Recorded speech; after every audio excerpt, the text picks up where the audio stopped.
కృష్ణా డెల్టాకు సంబంధించి ఏదైతే first crop ఖరీఫ్కి సంబంధించి సాగునీరు కానీ అదేవిధంగా త్రాగునీరు సమస్య ఏదైతే ఉందో అది పోలవరం ప్రాజెక్టు పూర్తయ్యేంత వరకు వేచి చూడకుండా వారికి సాగునీరు త్రాగునీరు అందించాలి. తద్వారా ఏదైతే శ్రీశైలం నుండి ఆ రిమైనింగ్ ఏదైతే వాళ్ళ వాటర్ ఏదైతే ఉందో అది రాయలసీమకి అందించాలనేటువంటి ఆలోచనతో ఆ రోజు చంద్రబాబు నాయుడు గారు ముందు చూపుతో ఏదైతే పట్టిసీమను ఎత్తిపోతల పథకాన్ని ఏదైతే ఆయన నిర్మాణం చేసి ప్రారంభించారో ఆ పట్టిసీమ ఎత్తిపోతల పథకం మరి రేపు 3వ తేదీ జూలై 3 రేపు ఉదయం 7:27 ఆ పట్టిసీమ ఎత్తిపోతల పథకాన్ని పంప్స్ని ప్రారంభిస్తున్నామని చెప్పి ముందుగా మీ అందరికీ కూడా తెలియజేసుకుంటూ ఉన్నా. అదేవిధంగా ఏదైతే మరి తాడిపూడికి సంబంధించి మరి ఏదైతే అక్కడ 875 క్యూసెక్కుల నీరు పంపించడానికి ఏదైతే వీలు పడుతుందో దాన్ని కూడా రేపు తాడిపూడిని కూడా ఎత్తిపోతలను కూడా ప్రారంభిస్తూ ఉన్నాం. అదేవిధంగా ఏదైతే మరి అటు పురుషోత్తపట్నం ఏదైతే ఉందో మరి అక్కడ కూడా మరి ఏదైతే 3500 క్యూసెక్కుల నీరు ఏదైతే లిఫ్ట్ చేయడానికి అవకాశం ఉందో దాన్ని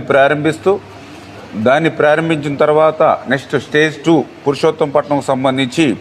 మరి ఒక 1000 క్యూసెక్కుల నీరు ఏదైతే మరి యొక్క ఏలేరు రిజర్వాయర్కి పంపింగ్ ఏదైతే చేసుకుంటామో మరి వాటిని కూడా 1 by 1 ఒక్కొక్కటి కూడా ప్రారంభించాలని, అదేవిధంగా పుష్కర ఎత్తిపోతలకు సంబంధించి కూడా ఒక 1225 క్యూసెక్కుల వాటర్ ఏదైతే పంప్ చేయడానికి వీలుందో ఇది కూడా రేపు ప్రారంభించాలని. ఏదైతే గోదావరి నుంచి మీ అందరికీ తెలుసు ప్రతి సంవత్సరం కూడా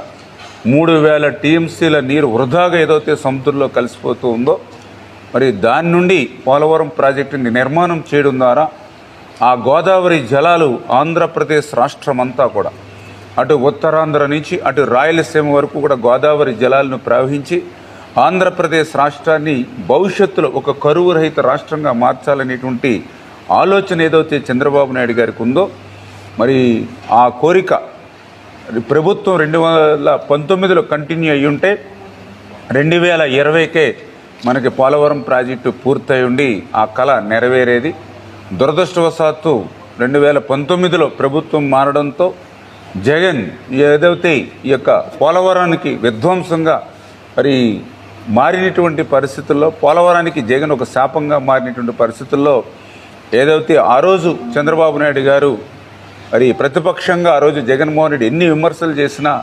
ఆ రోజు ఏదైతే ఈ యొక్క పట్టిసీమను కానీ అటు పురుషోత్తపట్నం కానీ ఏదైతే ఎత్తిపోతలను ఆ రోజు నిర్మాణం చేసి ప్రారంభించాడో అవే ఈరోజు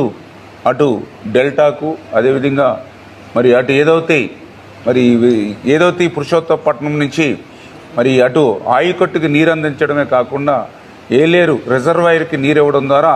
ఉత్తరాంధ్రకు సైతం విశాఖపట్నం స్టీల్ ప్లాంట్కి కానీ అదేవిధంగా విశాఖపట్నానికి త్రాగునీరు అందించడంలో కానీ ఇంత బహుళార్థకమైనటువంటి మరి ఉపయోగాలు కలుగుతూ ఉన్నాయంటే ఆ రోజు చంద్రబాబు నాయుడు గారి యొక్క ముందు చూపు అనేటువంటి విషయాన్ని కూడా మరి సందర్భంగా తెలియజేసుకుంటూ